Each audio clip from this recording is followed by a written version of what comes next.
सर्वेभ्यो नमो नमः। अद्य वयं स्वसंस्कृतपाठ्यपुस्तकं संस्कृतबालकलिका भाग 1 इति पठिष्यामः। अस्माकं कक्षा षष्ठं विषय संस्कृतं षोडश अध्याय करणकारक तृतीय विभक्ति।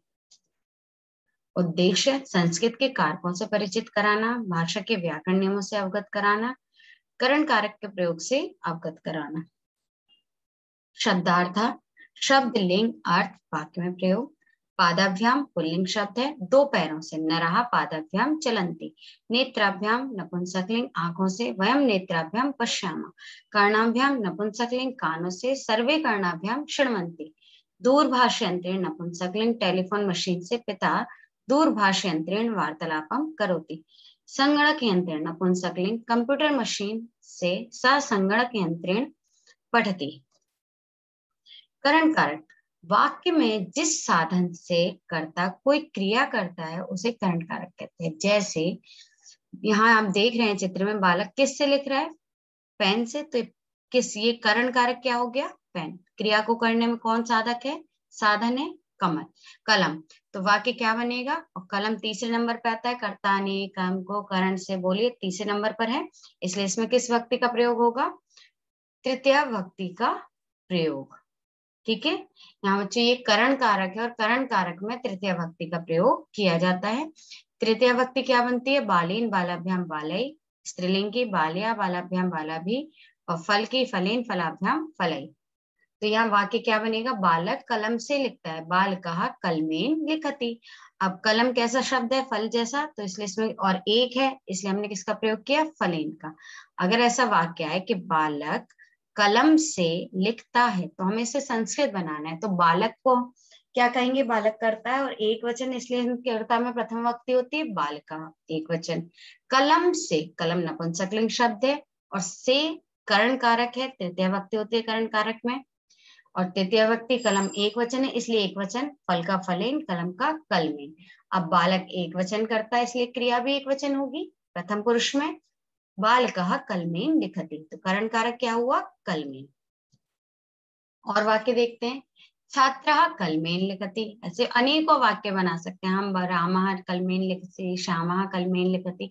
बालिका मुखेन खादति, बालिका मुंह से खाती है।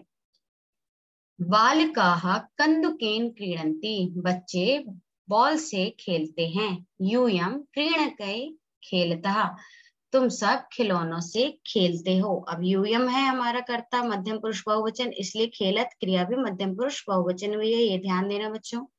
नरः पादाभ्याम चलति, मनुष्य दो पैरों से चलते हैं। गजः पादै, बहुवचन होता है पादै। गजः पादै चलति, तो बहुत सारे हाथी पैरों से चलते हैं। बहुत सारे हाथी भी, और एक हाथी भी चार पैर होते हैं, जो कि बहुवचन कहलाएगा। उसके लिए भी हम किसका प्रयोग करेंगे? गजः पादै चलति। वयम नेत्राभ्याम पश्यामः, हम सब आंखों से देखते हैं। सर्वे कर्णाभ्याम शृण्वन्ति, सभी कानों से सुनते हैं।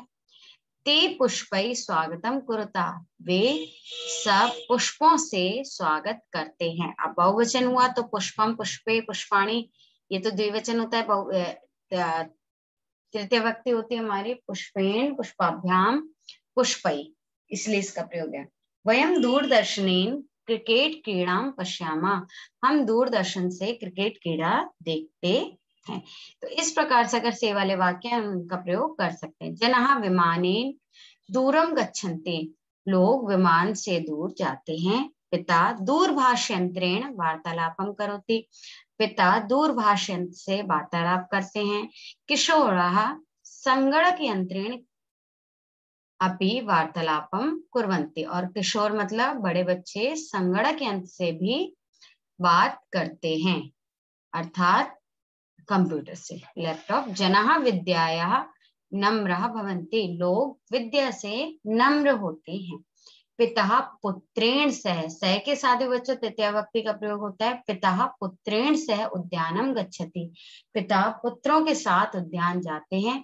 तुम बाष्पयानेन मुंबई गच्छसि, तुम बाष्पयानेन अर्थात ट्रेन से, रेलगाड़ी से मुंबई जाते हो। इस प्रकार हम अनेकों वाक्यों का प्रयोग कर सकते हैं। निम्नलिखित शब्दों के लिए संस्कृत शब्द लिखिए। नेत्रों से, पैरों से, गीता से, फूलों से और पुत्र के साथ। तो बच्चों हमने इस पाठ में पढ़ा है, तो ये सब आप लोग लिखने वाले हैं। धन्यवाद। नमो नमः।